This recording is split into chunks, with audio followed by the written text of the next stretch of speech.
Mengapa kita harus kritisi pasal 188 KUHP 2023? Kitab Undang-Undang Hukum Pidana KUHP 2023, Undang-Undang Nomor 1 Tahun 2023 telah disahkan pada 2 Januari 2023. Pengesahan ini dimaksudkan untuk menggantikan KUHP lama warisan kolonial Belanda.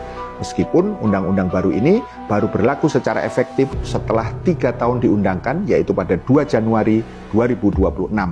Sejalan dengan disahkannya KUHP pada 18 November 2025 kemarin, maka sebagai pasangan KUHP 2023 ini telah mendapatkan banyak sorotan dari berbagai kalangan karena juga terdapat banyak pasal yang memiliki potensi bermasalah dan tentu patut dikritisi.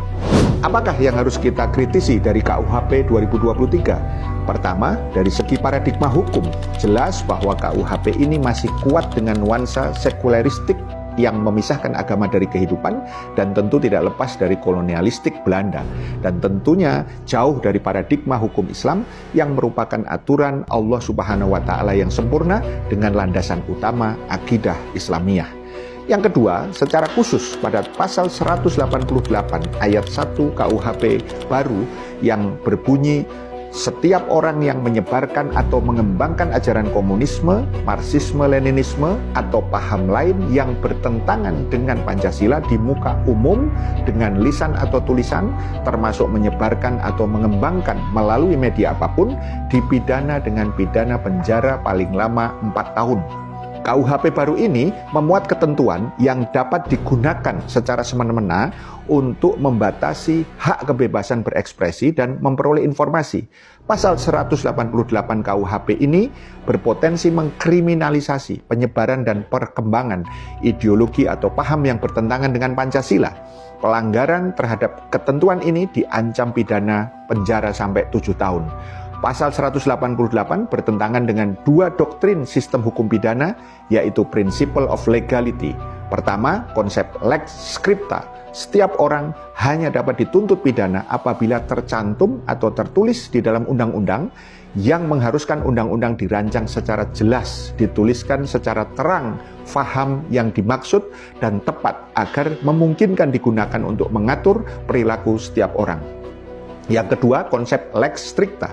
Untuk menentukan adanya tindakan pidana tidak boleh didasarkan pada analogi multitafsir.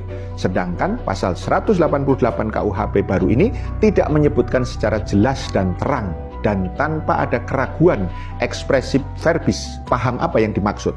Hal ini mengkhawatirkan karena norma paham lain yang bertentangan dengan Pancasila menjadi kriminal ekstraordinaria. Artinya, kejahatan-kejahatan yang tidak disebutkan dalam undang-undang sebagaimana yang pernah terjadi pada masa Romawi kuno. Pasal ini jelas sangat bermasalah. Tidak ada penjelasan dengan apa yang dimaksud dengan paham yang bertentangan dengan Pancasila. Siapa yang berwenang menentukan suatu paham bertentangan dengan Pancasila? Pasal ini berpotensi mengkriminalisasi setiap orang, terutama pihak oposisi pemerintah, karena tidak ada penjelasan terkait faham yang bertentangan dengan Pancasila. Pasal ini akan menjadi pasal karet dan dapat menghidupkan konsep pidana subversif seperti yang terjadi di era masa Orde Baru. Pasal karet ini berpotensi akan ditafsirkan sepihak oleh penguasa, dan hal ini pernah terjadi pada zaman Romawi kuno, yaitu ketika hukum memberi kebebasan luas bagi penguasa memaknai apa itu perbuatan jahat atau crimina stelionatus. Akibatnya, penguasa dapat menjatuhkan sanksi pidana kepada siapapun yang tidak ia sukai dengan dalih yang bersangkutan telah melakukan perbuatan jahat. Para penguasa atau raja di masa itu pun sangat berpeluang menggunakan kekuasaannya untuk bertindak sewenang-wenang. Oleh sebab itu, sangat diperlukan pemikiran bahwa perbuatan-perbuatan jahat yang dapat dipidana selayaknya harus sudah tercover dalam ketentuan perundang-undangan yang ada, khususnya KUHP ini.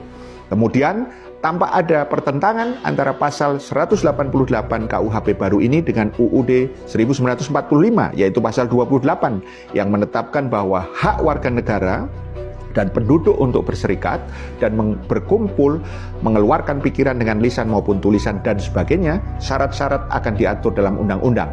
Sedangkan pasal 28E ayat 2, setiap orang berhak atas kebebasan meyakini kepercayaan, menyatakan pikiran dan sikap yang sesuai dengan hati nuraninya. Kita mengajak kepada seluruh masyarakat, saatnya Anda peduli dan bersuara. Pertanyaannya, ditujukan ke siapa sebenarnya norma paham lain yang bertentangan dengan Pancasila tersebut?